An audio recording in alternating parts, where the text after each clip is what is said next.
Hi all, welcome to another video from Empower PT. My name is Jason. I am the owner of Empower PT.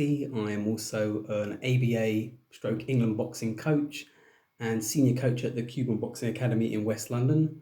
So I'll give a little shout out to the other coaches and boxers from Cuban Boxing Academy. You'll notice the badge.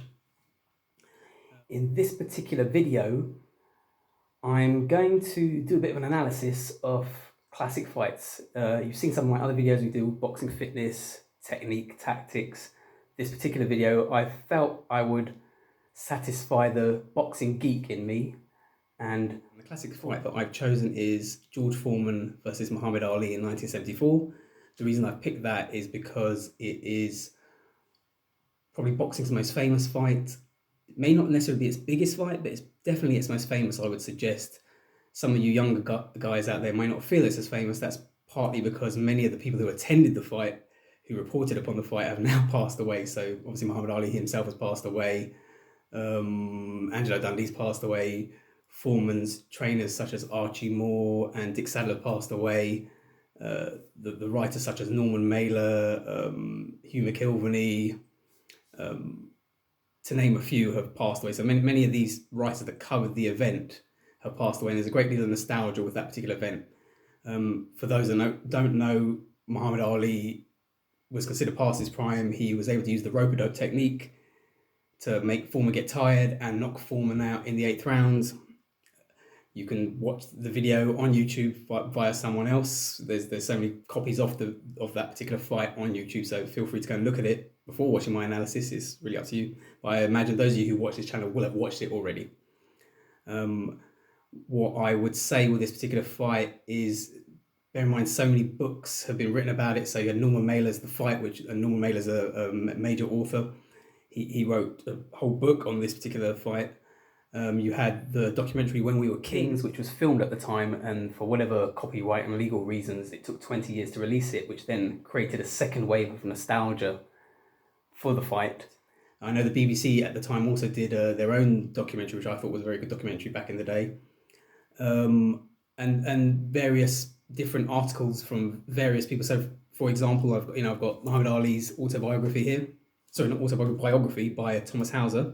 And this, of all the books I've read on Muhammad Ali, I'd say this is potentially the best one. If you're going to read something on Muhammad Ali, this is the one to read.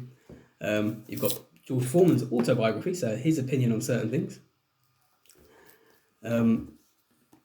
Got writers like Bud Schulberg, who've covered this, the late Bud Schulberg, very, very astute writer.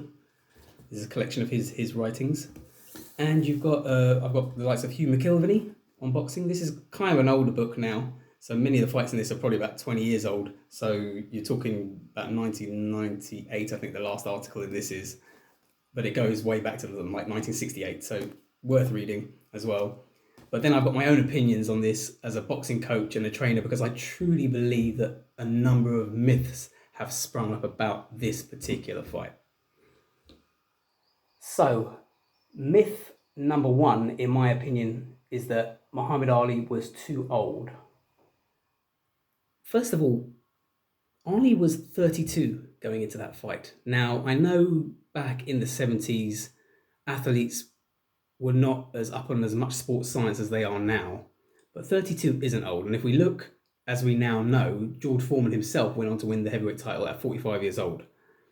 We know that Bernard Hopkins went on to win the light heavyweight title at 49 years old. So if you are a clean living person and you train correctly, you can extend your athletic years. So at 32 years old, I wouldn't say that Ali was old at all. He was very active in the preceding years, especially since he lost to Joe Frazier in 1971. He had a number of fights prior to winning the title, probably about 10 fights at least in that sort of 2-year period. So he was busy. Adding on to that, I would also suggest that if you look at the footage of things like When We Were Kings and you saw Ali training and he's skipping rope and all that, you can see he's got pretty defined abs. He's not overweight. He looks like he's in shape. What I would also say is, you might say he's not at his peak. Well, the term peak is a very tricky one, right? I will acknowledge that Ali did have the 3 years out due to the draft situation. And prior to those 3 years, Muhammad Ali was lightning fast. He was like a young Floyd Mayweather, a young Roy Jones. He was fast on his feet. He could jump in and out. He was faster than every other heavyweight. He was untouchable, so to speak. And then he got a bit more flat-footed when he came back, and he was a little bit slower, but he was a lot smarter. And if we define an athlete's peak, we have to say that any athlete gets smarter and smarter and smarter and smarter as time goes on, but sometimes their body begins to betray them as they get older. And their peak is that point where they're going up the knowledge scale, but they're going down the body scale. So their peak is that point where the two intersect, so to speak. So you could suggest that Ali was, if not at his peak, he was fairly close to his peak going into that. So now we have the other myth that Foreman was this massive beast of a man. He was huge, this big monster. He destroyed Frazier. He destroyed Norton. Oh my God, Ali's in big trouble. Foreman weighed, I believe, maybe a pound or two out. He weighed 220 pounds for the bout. He is 6'3". On the tailored tape, Ali is also 6'3". And Ali weighed 216 for the bout. So I think we kind of put that one to bed, that both men pretty much were the same size. So another myth that may have sprung up is that Ali planned his strategy before the fight. So Ali himself said that, and I'll use Thomas Hauser book here, which is what I think is the Muhammad Ali book. If you're going to read a Muhammad Ali book, this is the book to read, and I've read a lot. Ali himself said in this that I didn't really plan what happened that night, but when I got in the ring, the canvas was slow, meaning it was very spongy. And for a mover like Ali, it takes it a lot out of you. And he then said, I realized after one round, I still had 14 hard more rounds left to go, and I was a lot more tired than I should have been after one round. So he said, what I tried to do was do what I did in training, which is to reserve some energy, stay on the ropes, and see if I can block what's coming, and maybe Foreman might get tired. And he said, if it didn't work, what I would have done is come off the ropes and then carried on boxing and try something else. But as it turned out, it did work. So he said a good fighter adapts to what happens in the ring. So it doesn't always go your way, you have to adapt.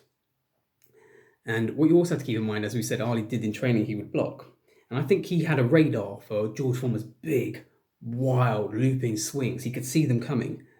And Ali himself has acknowledged that his weakness was really sort of medium to short range left hooks, which is the likes of what Joe Frazier got in close and really bored in and would catch Ali on the side of the face. And even Henry Cooper, to some extent, who dropped Ali, had success with that punch. So Ali, like I say, he had a radar for what Foreman was doing. Another apparent myth that has sprung up is that Ali's team loosened the ropes beforehand, hence him being able to do the rope-a-dope. Now, apparently that isn't true. What apparently happened is that Ali's team saw that the ropes were loose in the afternoon before the fight. And apparently the promotions company were somewhat naive in terms of erecting a ring. So Ali's team went and tightened the ropes up. And I think Foreman's team saw them doing it and apparently had the opportunity to help and tighten the ropes as well. And they said, now we're not doing that, leave you guys to it. And then the rumor kind of spread that prior to the fight, that Ali's team had tampered with the ropes. But apparently they hadn't. And what my understanding of it is, in the hot weather, it makes the ropes go somewhat slack. So hence, the ropes were very slack. Ali could lean way, way, way back on the ropes and still have that radar for Foreman's punches.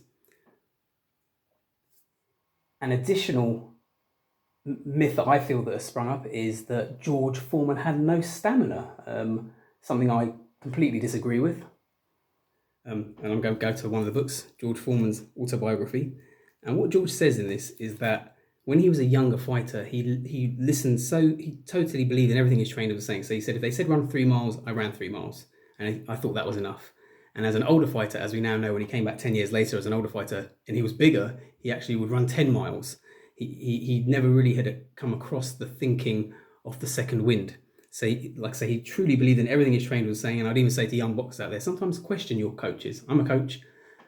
I don't mind fighters questioning me. I really don't. If you've got that rapport with your fighter, you can explain what you're doing, why you're teaching the way you're teaching, and hopefully they understand it.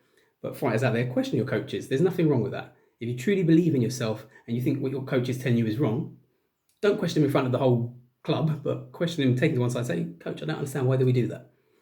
right?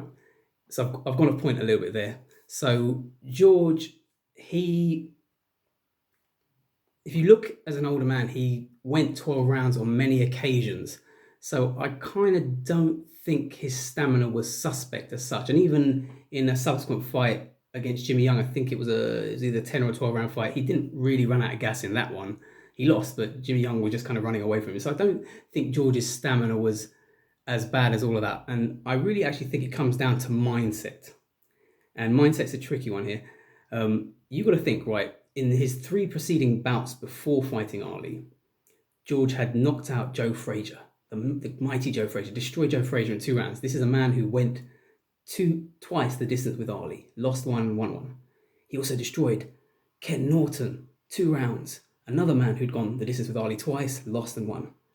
Right, so and all the boxing writers saying, "Oh, don't kill Ali. You're going to destroy him. He's a little man. He's past his best." So Foreman's thinking, he's been in Africa a number of months. He's been public enemy number 1. He's not enjoying it. He just wants to go home. And like I say, even in the bookies acknowledge this. So he's gone in with the wrong mind frame.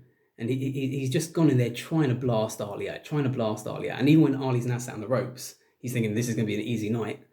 And obviously as time goes on, you get tired.